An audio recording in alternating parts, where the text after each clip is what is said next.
बंधुगण नमस्कार। एबे आसला बड़ खबर जदि आपण आगु लेबर कार्ड अप्लाई करते ताहले देखो लिस्ट पड़ी आसी जाकि देखिपारे।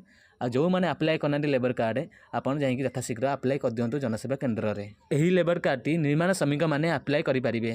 यह अप्लाई करने द्वारा सरकार पाखे आपंकर कम कर सब तथ्य भविष्य में आपण सरकार अनेक प्रकार सुविधा सुजोग आणवे। देखु कौ कम भी श्रमिक बिना हो पार ना से श्रमिक को आखिर रखिकी सब सुविधा कर सरकार। चलते जाना लेबर कार्ड फायदा कौन देखु आपको एक कम मिल से लेबर कार्ड द्वारा आप चाहिए कम करेंगे।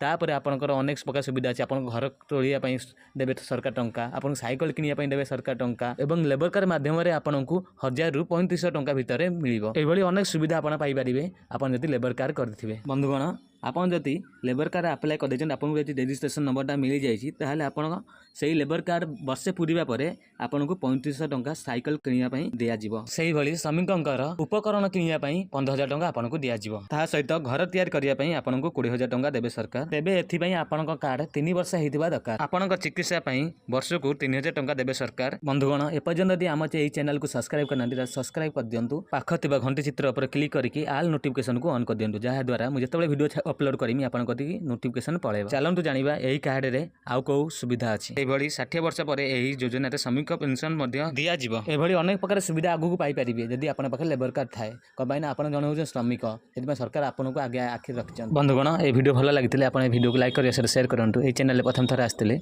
ए चैनल को सब्सक्राइब करके पाखरे गोटे बेल चित्र थिबो तापर क्लिक करके आल नोटिफिकेशन को ऑन कर देबे। धन्यवाद वीडियो देखिथिबारु।